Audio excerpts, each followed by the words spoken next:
Gujarat focus ન્યૂઝમાં આપનું હાર્દિક સ્વાગત છે. હું હિરલ. આજના મુખ્ય સમાચાર. E4U એન્ટરટેઇનમેન્ટ આગામી સમયમાં લાવશે મેગા ગુજરાતી ફિલ્મો, નવા કલાકારોને પણ મળશે તક. ગુજરાતી સિનેમા આજે વૈશ્વિક સ્તરે પોતાની આગવી ઓળખ બનાવી રહ્યું છે. ત્યારે E4U એન્ટરટેઇનમેન્ટ ગુજરાતી પ્રેક્ષકો માટે કંઈક અનોખું કન્ટેન્ટ લાવવા માટે સજ્જ છે.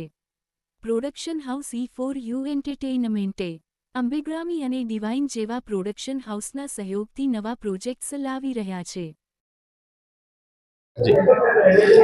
હું છું પાર્થ શુક્લા અને આના પહેલાં હું 10 વર્ષથી ફિલ્મ ઇન્ડસ્ટ્રીમાં છું. આની પહેલાં મેં 2 ફિલ્મ ડિરેક્ટ કરી છે, જેનું નામ છે ઇન્સ્યોરન્સ જીમી અને ઇલુ ઇલુ. અને 2024થી ફિલ્મો રિલીઝ થઈ રહી છે. 2026માં અમે લોકો લઈને આવી રહ્યા છીએ વાટ લાગી ફિલ્મની અંદર તમને કોમેડી જોવા મળશે, સસ્પેન્સ જોવા મળશે, ડ્રામા જોવા મળશે. બધા જ એલિમેન્ટ્સ ઇન્ક્લુડ કર્યા છે.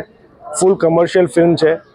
તમે સાઉથની, બોલિવૂડની, પ્રિયદર્શનની ફિલ્મો જોઈ હશે અને એ તમને ગમતી હશે તો એવી જ કંઈક મજા અમે આના અંદર અપાવીશું.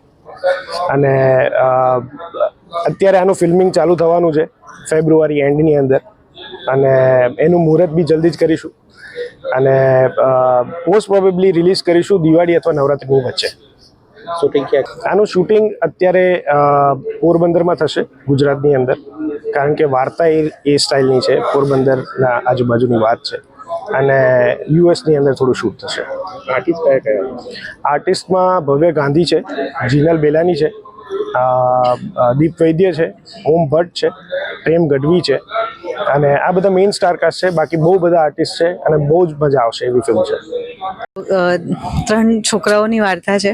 અમેરિકાથી પોરબંદર આવે છે અને એ લોકો જે રીતના ફસાય છે, ત્યાં એક છોકરી મળે છે, એને હેલ્પ કરવાના ચક્કરમાં એ લોકો જે ફસાય છે એની વાર્તા છે. પણ આઉટ એન્ડ આઉટ કોમેડી છે અને આઈ એમ રિયલી લુકિંગ ફોરવર્ડ, કેમ કે ભવ્ય સાથે મારી 3rd ફિલ્મ છે આ, અને દીપ અને ઓમ પણ છે, તો કોમેડી કરવાની બી મજા આવશે. એટલે બસ હું રાહ જોઈ રહી છું શૂટ જલ્દી શરૂ થાય એની. અચ્છા, હાલ પૂરતા 2 સોંગ છે. અચ્છા, ફિલ્મ ક્યાં ક્યાં શૂટ જવા થઈ રહ્યું છે અને ફિલ્મમાં મેઇન કેરેક્ટરનો આપ છો તો એના વિશે થોડું જણાવો. હા, પોરબંદર અને અમદાવાદમાં શૂટ છે અને મારું જે પાત્ર છે એ પોરબંદરનું છે અને બહુ પ્રોબ્લેમમાં છે છોકરી, અને 3 છોકરાઓ આવીને એની મદદ કરે છે, પણ એને મદદ કરવામાં જે તકલીફો પડે છે એ વાર્તા છે ફિલ્મની. કે કોઈ પણ પ્રોબ્લેમ એ નાની પ્રોબ્લેમ, મોટી પ્રોબ્લેમ નથી. તમે હિંમતથી બધી પ્રોબ્લેમ સોલ્વ કરી શકો એ વાત છે.